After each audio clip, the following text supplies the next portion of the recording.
یہ بتائیے گا اس سے پہلے کہ ہم سول نافرمانی کی تحریک کو ڈسکس کریں، یہ کہا گیا علیمہ خان صاحبہ کی طرف سے کہ بیرسٹر غور صاحب کو یہ بتایا گیا تھا حکومت کی طرف سے کہ اگر آپ سنجانی پہ بیٹھ جائیں 24 نومبر کو تو اس کے بعد میں رہائی بھی ہو جائے گی، خان صاحب کی مطالبات کی بات بھی کر لیں گے، جس کی انہوں نے تردید کر دی۔ ایسی کوئی آفر آئی تھی حکومت کی طرف سے یا علیمہ خان صاحبہ کے بیان کی آپ بھی تردید ہی کریں گے؟ اس میں کل جو ہے ایک انٹرویو میں جواب دے چکا ہوں۔ مجھے اس کا ذاتی علم ہے کہ یہ ایسی آفر آئی تھی اور یہ ایک پیشکش ہوئی تھی، لیکن چونکہ اعتماد کا فقدان تھا، کمیونیکیشن کے مسائل تھے، تو یوں جو ہے یہ بات آگے نہیں بڑھ سکی۔ مطلب بہت سے لوگ یہ بھی بات کر رہے ہیں کہ 1-2 سال کے لیے جلسے بند کر دیے جائیں، تحریکیں چلانا چھوڑ دیں تو اس کے بعد میں رہائی بھی ہو جائے گی اور ہو سکتا ہے فیوچر میں کوئی پاور شیئرنگ فارمولا بھی سامنے آ جائے۔ ایسا کچھ ان پلیس ہے یا پھر جو حکومت کہہ رہی ہے کہ پی ٹی آئی کی پوزیشن تو کمزور ہے کیونکہ انٹرنل رفٹ ہے، تو ایسا کیسے ہو سکتا ہے کہ اس سٹیج کے اوپر آپ کو ایسی ڈیلز آفر ہوں؟ انٹرنل رفٹ کوئی نہیں ہے، صرف یہ میڈیا کے بنائے ہوئے ہیں۔ خان کے ساتھ کوئی اختلاف مول ہی نہیں لے سکتا پی ٹی آئی پہ۔ خان کا جو فیصلہ ہوتا ہے وہی امپلیمنٹ ہوتا ہے، اور جہاں تک آپ نے کہا نا کہ 1-2 سال انتظار کریں، تو میرا خیال ہے کہ پھر اس سے بہتر ہے کہ ہم ہجرت کر لیں پاکستان سے، کیونکہ باقی تو کچھ چھوڑا ہی نہیں ہے۔ آخر میں جا کے لاشیں ہماری گرا دی ہے، ہماری مینڈیٹ چوری کر لیا، 2 سال سے ہم پہ جو ہے زمین تنگ کی ہوئی ہے۔ اب لاشیں وصول کرنے کے بعد بھی ہم 2 سال انتظار کریں تو بہتر ہے کہ ہم پھر ملک سے ہجرت ہی کر لیں، کیونکہ یہ تو بے بدماشی ہے، نہ قانون کی کوئی بالادستی ہے، نہ عدالتوں کو کوئی آزادی مل رہی ہے، اور کہتے ہیں کہ بس جی ہم آپ کو ماریں گے، پیٹیں گے، آپ سے مینڈیٹ بھی چوری کریں گے، آپ کو اغوا بھی کریں گے، آپ نے احتجاج نہیں کرنا ہے۔ ایسی صورتحال میں باضمیر لوگ، غیرت مند لوگ ایسی چیزوں کے ساتھ ریکنسائل نہیں کر سکتے ہیں۔ ہم قطعاً نہیں کریں گے، 2 سال تو بہت زیادہ ہے، 2 مہینے ہم انتظار نہیں کریں گے، اور ہم انتظار یہ کریں گے کہ خان جو ہے احتجاج کی اگلی کال کب دیتا ہے، اور میری رائے یہ ہے کہ یہ جنوری کے اینڈ میں شاید ممکن ہو۔ اچھا، اور جو یہ ہائی پاور مذاکراتی کمیٹی ہے جس میں 5 سے 6 ممبرز ہیں آپ کی لیڈرشپ کے، اب اس سے پہلے کہ سول نافرمانی کی جو بات ہے اس پہ کوئی فائنل ڈیسیژن ہوتا، جوڈیشل کمیشن بنائے جانے کا مطالبہ بھی ہے۔ تو ایک طرف پچھلے احتجاج میں 26ویں آئینی ترمیم کو واپس لینے کا مطالبہ تھا اور یہ کہا جا رہا تھا کہ جوڈیشری کے دانت توڑ دیے گئے ہیں، دوسری طرف اسی پلیٹ فارم میں جا کر تحقیقات کروانے کا مطالبہ، یہ ٹھیک ہے؟ ارریشنل نہیں ہے یہ تو علیحدہ صورتحال ہے۔ جوڈیشری کے دانت توڑے گئے سے مراد یہ ہے کہ جب ڈی چو کا سانحہ ہوا تو اسی سپریم کورٹ نے کہا جی ہم کاغنیزنس نہیں لیتے ہیں۔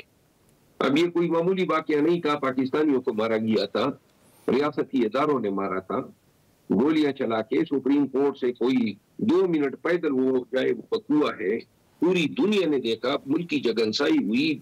سینکڑوں لوگ زخمی ہوئے، بہت سارے لوگ آج تک گمشدہ ہیں، کروڑوں نہیں اربوں روپے کی گاڑیاں اور املاک جو ہیں وہ ابھی تک تاحال ان کا کوئی علم نہیں ہو رہا ہے۔ یہ ایک ایسا واقعہ تھا جس واقعے نے پاکستان میں آنے